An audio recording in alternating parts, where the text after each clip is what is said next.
Okay, I want to share my disappointment with you because a friend of mine, who I won't mention, it'll become obvious why not, said to me he had this supercapacitor module lying around. There was some fault with it, he didn't know what it was. Did I want the module and give it a go to repair it? And I thought, well, that's an awesome offer, because supercapacitors, there's very little to go wrong with them. They have 1,000,000 cycles and they really are quite expensive. If you get like a 5,000, 10,000 farad supercapacitor, you're looking at about £600. These are the big Maxwell things. They come out like that and about like that. So of course I said, well, that's really very kind. Yes, I would love to have a look at it and see what we can actually do with it. And he shipped it down to me, and here it is. Now what it is a Kilowatt Labs capacitor module Sirius series, and the model is the 3550 48-B1.7C-M-SD-A-G. And I've given you the model number because, of course, I went onto the website and picked up the technical data sheet, the advertising specification, and what this thing was supposed to be. And all over the place it says capacitor. They're brilliant.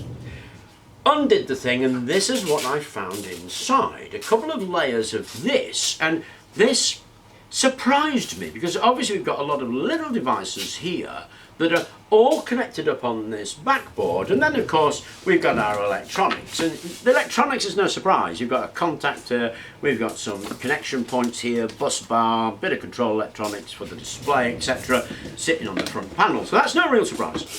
This, however, didn't look right. Now we've got 600 cells per layer, so we've got 1200 cells each, and they're connected in series and parallel. So there's 30 cells going that way, 20 cells going that way. You can see that they're in series, so we've got 20 cells in series, then they're connected to the bus bars, giving us our amps. So in series, remember, the voltage adds, in parallel, the amps add.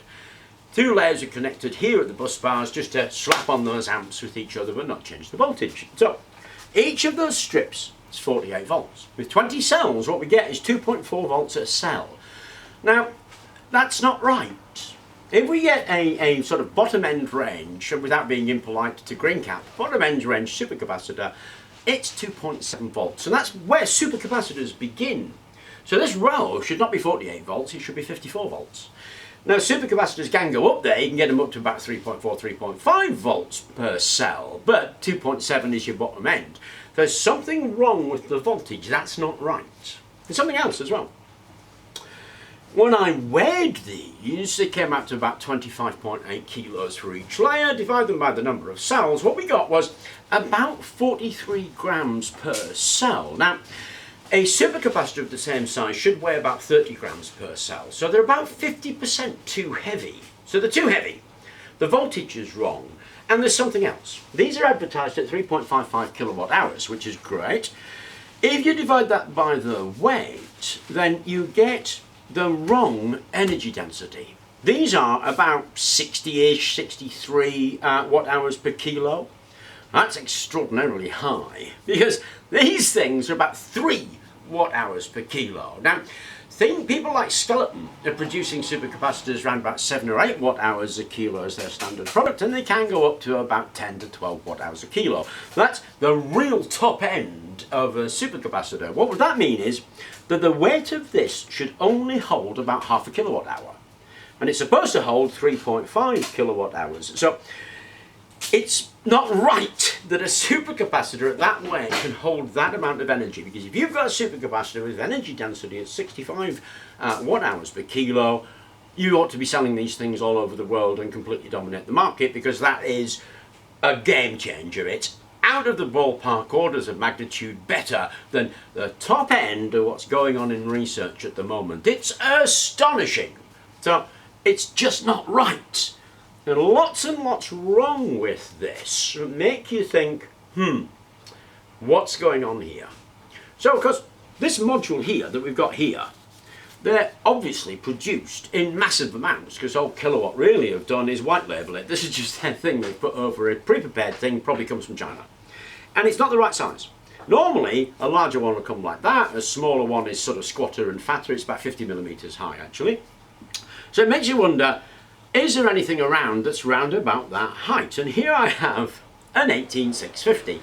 Now 18650s is a battery specification for the size. What it means is it's 18 millimeters across and 65 millimeters high.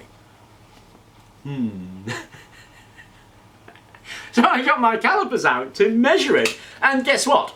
It's 65 millimeters high and 18 millimeters across. So the size of this is 18650. If you look up the weight of an average lithium battery at 18650, you'll find it's 45 grams per battery.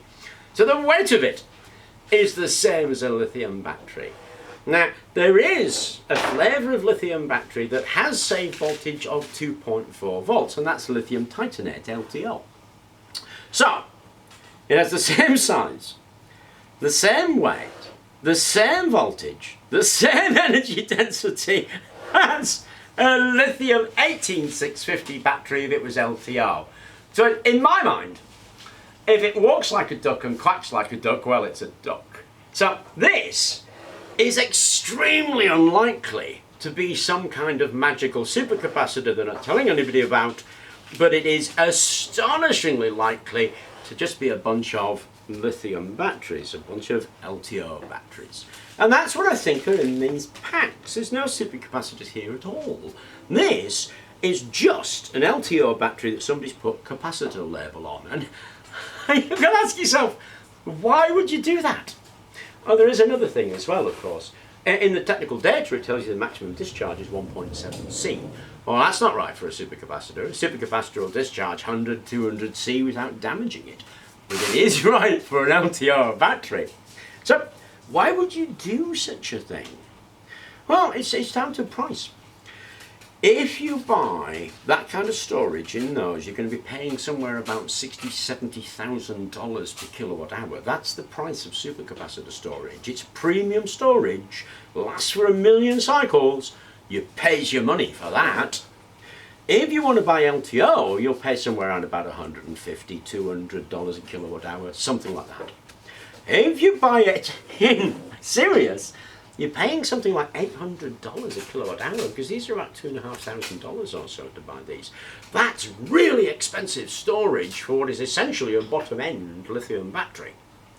So it looks like they're slapping supercapacitor or capacitor on it, putting lithium in it, and charging a mid-price, a premium price for a non-premium product. And of course, lithium titanate's not bad in itself. I mean, it's got a life cycle of sort of 7,000 to 10,000 cycles if you take care of it, something around about there. Because capacitors have got 1,000,000 cycles on them. So when I thought this was a capacitor, I thought, yeah, okay, there can't be anything wrong with the device, we'll be able to make use of it. Now I think it's a lithium titanate battery. Of course, there's an issue with lithium batteries. If you discharge lithium batteries below a certain level, they're completely ruined. You can't recharge them, you can't do anything with them, and they're just junk. That's not true of supercapacitors. You can completely discharge supercapacitors and you won't damage them in the least. So when I thought this was a bunch of supercapacitors, I thought it doesn't matter what state they're in, I'm going to have myself something usable. Now I think there are a bunch of lithium titanate batteries. Of course, all I've got is a big bunch of scrap that I've got to dispose of. So I'm going to have to test each one of these and see if there's actually any value in having this, what kind of charge it's got on it, and can it be brought back to life? Because just right now, it looks like I've just got a pile of scrap. Now that is unfortunate, and of course that's my problem. Why I wanted to share this with you is because, and why I'm not mentioning the people who sent me this, is because this company is selling this as a supercapacitor. Now, maybe they're making some claims that they've come up with this weird and wonderful special supercapacitor stroke battery kind of device, but I must admit, given all the evidence, I would strongly suspect that that just isn't the case at all. Now, I do want to see if I can use these, so I'm going to see if I can do that first. If it turns out that I can't use these, what I'm going to do is just saw one open. We saw one open, we'll soon know exactly what's in there. And I have I think there'll be no surprises about what's in there. Now, if you're thinking about buying Sirius, if you're thinking about Kilowatt, then bear in mind what I've said. And I have read other reports that are, well, let's be polite, less than favourable. But I wanted to point that out to you because, like I say, I think it is a little bit of a scam that's going on there. It is certainly suspicious. I certainly haven't actually proved it, but I certainly have my suspicions and I wanted to share them with you. I hope you enjoyed the video. I hope it does help somebody who's thinking about these devices to think a little more carefully. Thank you very much for watching, and please do remember to like and subscribe.